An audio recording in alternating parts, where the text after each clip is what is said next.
Hello students, welcome to my channel.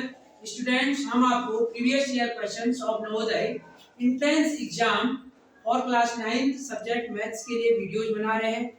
Student 8 फरवरी को आपका exam है, उससे संबंधित हम आपको इंपॉर्टेंट क्वेश्चंस लेकर आते हैं और आज भी हम इस वीडियो में कई इंपॉर्टेंट क्वेश्चंस लेकर आए हैं जो परीक्षा में पूछे जाते हैं। Students, now let's start this video. आज का फर्स्ट क्वेश्चन है स्टूडेंट्स, एक पाशा उछाला गया, एक से बड़ी विषम संख्या आने की प्रायिकता क्या है? ये प्रश्न है आपके पास।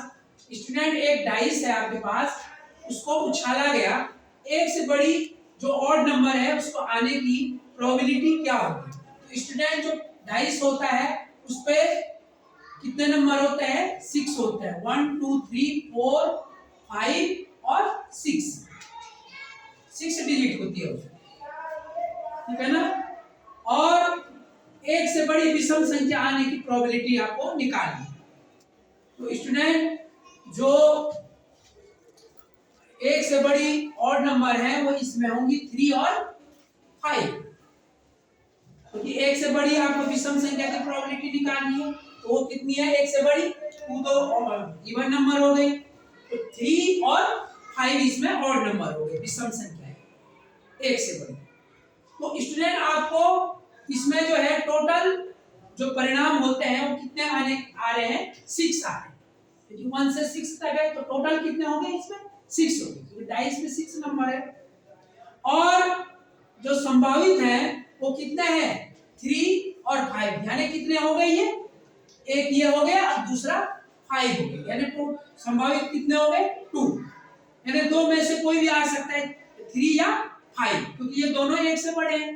तो इसकी प्रोबेबिलिटी हो जाएगी 2/6, क्योंकि टोटल हो गए 6 और संभावित जो आ सकते हैं वो हो गए 2, 3 और 5, तो 2/6 इसकी प्रोबेबिलिटी हो गई। ओके स्टूडेंट, तो आपको सारी संभावनाएं देखनी पड़ती है इसमें टोटल में से। ओके स्टूडेंट, तो संभावित में 2 ही आएंगे, क्योंकि एक से बड़ी 3 और 5 है। वो कितनी नंबर हो गए? 2, तो प्रोबेबिलिटी हो गई 2/6। तो इसको शॉर्ट फॉर्म में कर दीजिए, दोनों में 2 से डिवाइड कर दीजिए, 2 1 जा 2 3 जा 6, तो 1/3 इसका राइट आंसर हो जाएगा। ओके स्टूडेंट, तो स्टूडेंट्स इसी प्रकार से जो नेक्स्ट क्वेश्चन है आपके पास वो भी हमने प्रोबेबिलिटी से ले रखा है और उसमें थोड़ा इससे डिफरेंट हो गई है, तो इसको भी आप कर सकते हैं। स्टूडेंट, क्वेश्चन है आपके पास, एक वाद विवाद में प्रतियोगिता हो रही थी, वाद विवाद की। भाग लेने वाले 15 विद्यार्थियों में से 5 लड़कियां हैं, यानी 15 विद्यार्थी थे और 5 क्या है उसमें? लड़कियां हैं। जीतने वाले विद्यार्थी के एक लड़के होने की प्रायिकता, तो जीतने वाला क्या होना चाहिए? लड़का होना चाहिए। और उस लड़के की लड़का कितना होगा? जीतेगा तो एक ही, तो उसकी प्रोबेबिलिटी आपको निकालनी है, ठीक है। तो स्टूडेंट, इसमें जो टोटल जो परिणाम है वो कितने हैं? टोटल कितने हैं? क्योंकि टोटल जो है स्टूडेंट्स कितने हैं? टोटल जो परिणाम होंगे वो कितने हैं? टोटल स्टूडेंट कितना है? तो क्वेश्चन नंबर 2 का करेंगे। तो टोटल परिणाम कितना हो गया? 15। जैसे यहाँ टोटल कितने थे? 6 थे, तो यहाँ कितना है? टोटल 15 है। टोटल कितना है? अब उस 15 में से 5 लड़कियां, तो लड़के कितने हो जाएंगे? क्योंकि आपको लड़कों का निकालना है। जीतने वाला क्या होना चाहिए? लड़का होना चाहिए। लड़की होता तो जो है वो अलग हो जाता क्वेश्चन, क्योंकि आपको लड़के का निकालना है, ठीक है। तो लड़कों की संख्या निकालनी पड़ेगी पहले। 15 विद्यार्थियां, 5 क्या है उसमें? लड़कियां, तो लड़के कितने हो जाएंगे? 5 घटा दीजिए, तो 10 क्या है उसमें?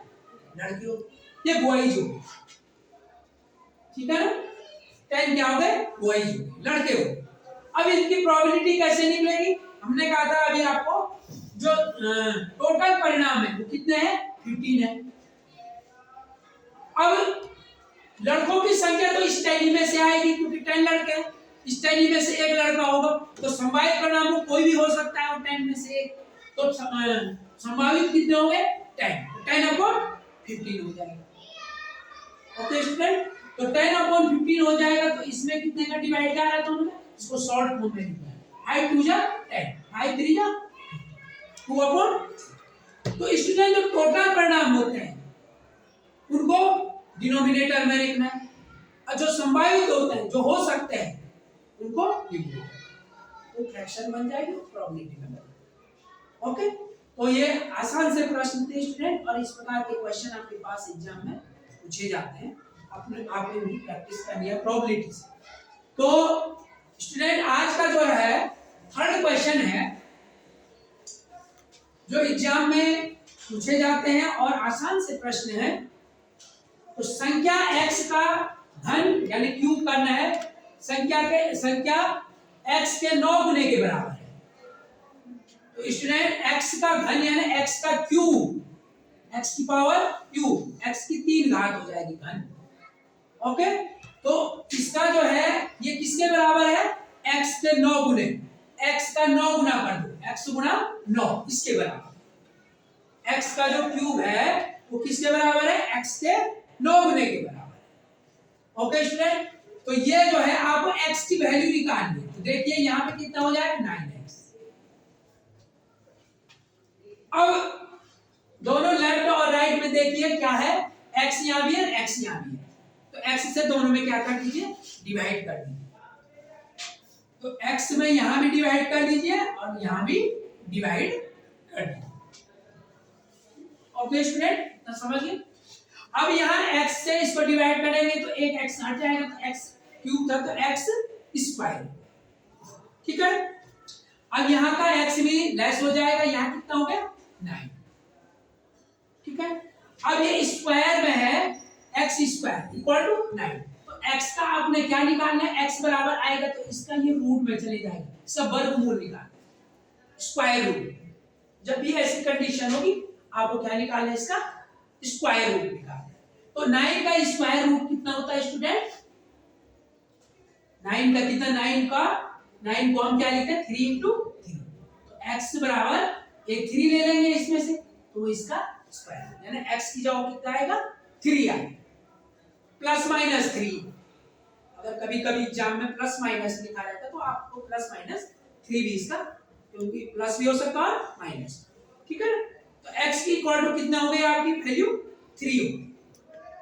ओके स्टूडेंट, तो इस प्रकार के क्वेश्चन भी आपके पास एग्जाम में पूछे जाते हैं, इसकी भी आपको प्रैक्टिस करनी है। स्टूडेंट आज का क्वेश्चन नंबर 4 जो कि पावर से है और इसको जो है आप आसानी से सॉल्व कर सकते हैं।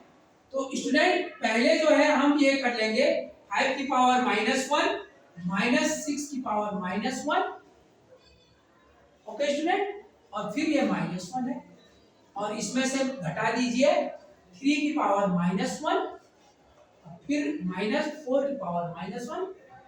स्टूडेंट जितना ये लेंथी लग रहा है क्वेश्चन उतना ही आसान भी है, ये मुश्किल प्रश्न नहीं है ज्यादा।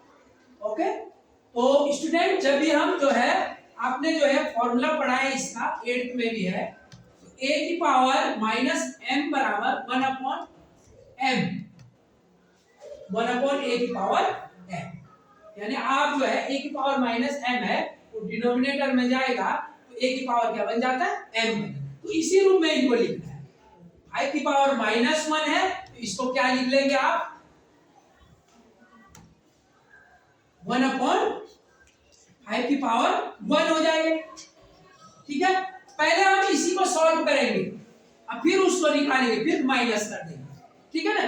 पहले इधर वाला हम इसको सॉल्व कर देते हैं, तो 5 की पावर क्या हो जाएगी 1/5 की पावर 1, क्योंकि a की पावर m के रूप में लिख दीजिए।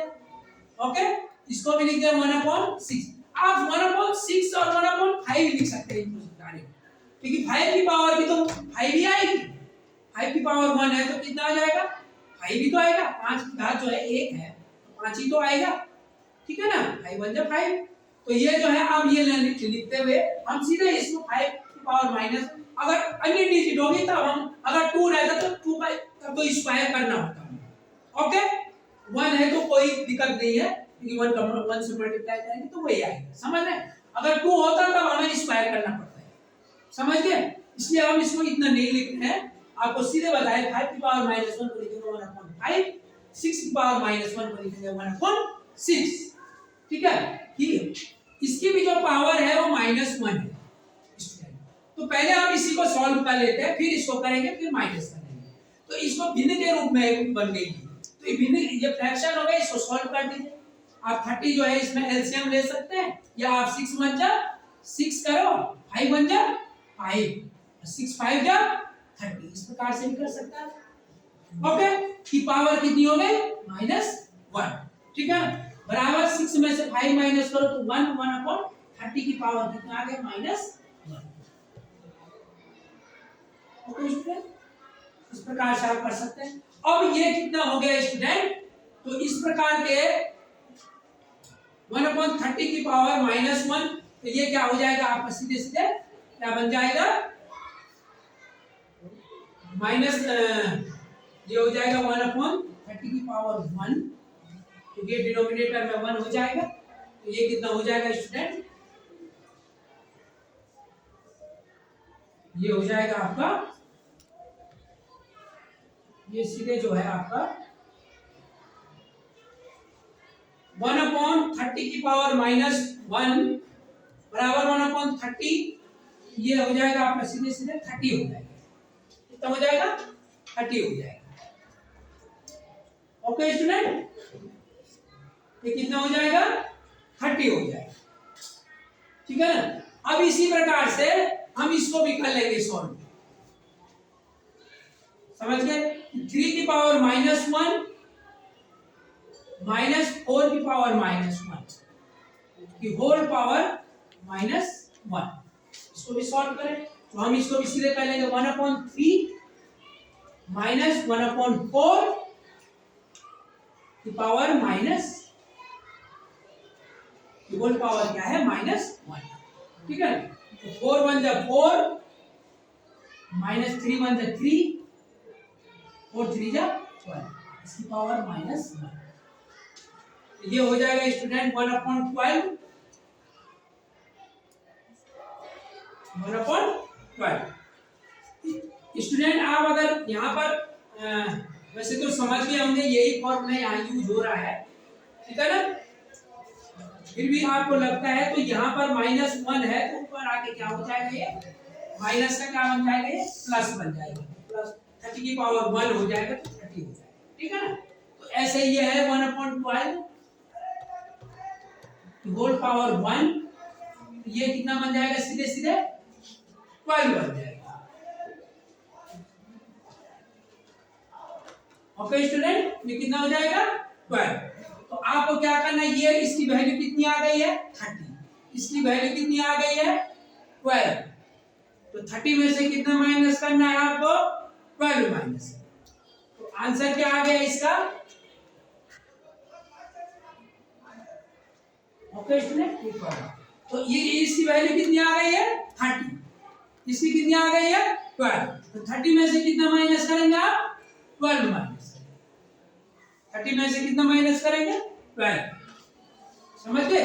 हम यहाँ पे लिख लेते हैं, इसकी वैल्यू आ गई आपकी 30, इसकी आ गई है 12, 30 में से 12 माइनस करो तो कितना आ जाता है 18 है, तो 18 इसका राइट आंसर। ओके स्टूडेंट, समझ गए। इसके बाद जो है नेक्स्ट क्वेश्चन है, इस प्रकार के क्वेश्चनों को करने के लिए आपको थोड़ा जो है अभ्यास की आवश्यकता है, इन्वर्स वाली क्वेश्चन है।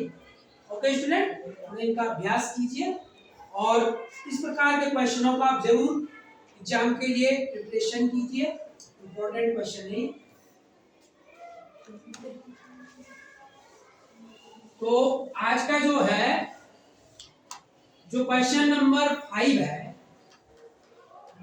ये महत्वपूर्ण प्रश्न है स्टूडेंट, और कई बार ये एग्जामों में पूछे गए हैं, तो इसको हम सरल तरीके से इसको आपको बताएंगे कि समीर ने एक जोड़ी जूते 1344 में खरीदे, 1344, जिसमें जीएसटी शामिल है, उसमें जो टैक्स लगता है जीएसटी का वो भी शामिल। यदि जूतों का विक्रय मूल्य 1200 है तो जीएसटी की दर क्या है। ओके स्टूडेंट, तो समीर ने एक जोड़ी जूते खरीदे 1344 में, यानी कि जो समीर का कॉस्ट प्राइस है, क्रय मूल्य है, वो कितना है 1344। ठीक है, क्रय मूल्य क्या है उसका 1344 और विक्रय मूल्य यानी सेलिंग प्राइस, विक्रय मूल्य कितना है 1200। ठीक है, ठीक है।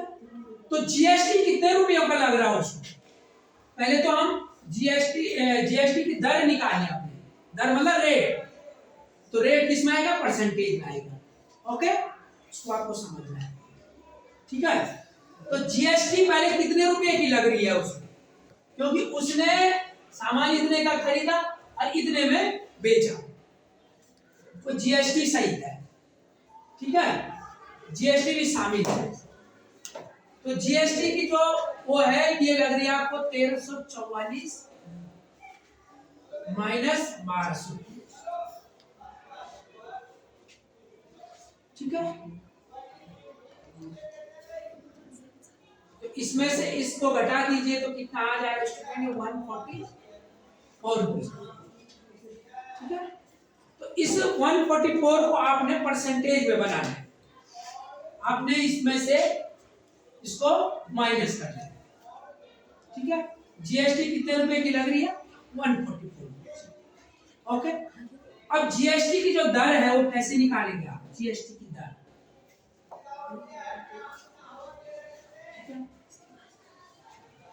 वो स्टूडेंट आप निकालेंगे 144, ध्यान देना, जो जीएसटी आई है 144 मल्टीप्लाई 100 से गुणा करेंगे और भाग ले देंगे किसका, जो विक्रय मूल्य है एसपी 1200।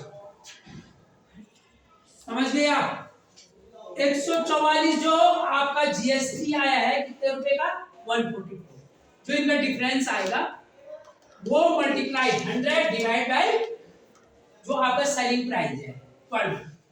ठीक है, जो भी आंसर आएगा आपकी जीएसटी की दर निकल जाएगी।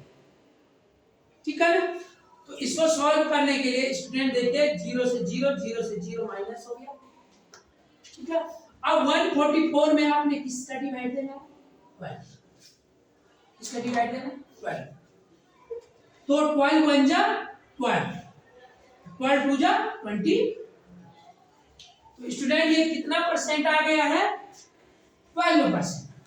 कितना आ गया है 12% आ गया। तो आपकी जीएसटी की दर ये निकल गई। तो स्टूडेंट जब भी ऐसा प्रश्न पूछा जाए तो आपको पहले देखना उसमें क्रय मूल्य कितना है, विक्रय मूल्य कितना है, उन दोनों को माइनस करना। समझ गए, जीएसटी कितने रुपए की लगी 144, अब उसकी रेट दर क्या होगी, तो जितना डिफरेंट आया है उसमें 100 से मल्टीप्लाई करना और डिवाइड किसका करना है आपको, जो सेलिंग प्राइस है यानी विक्रय मूल्य से उसका भाग देना, तो आपका क्या आ जाएगा वो जीएसटी की दर आ जाएगी। ठीक है ना, तो स्टूडेंट्स ये क्वेश्चंस हमने आपको करवाए 5 प्रश्न और ये सभी जो है एग्जाम के लिए आपके इम्पोर्टेंट हैं, इनकी आप प्रैक्टिस कीजिए। अनदर जो भी क्वेश्चंस आपके चैप्टर में उनकी भी प्रैक्टिस कीजिए। 8 फरवरी को आपका एग्जाम है, तो इसलिए आप जो है इनकी तैयारी कीजिए। Thank you students.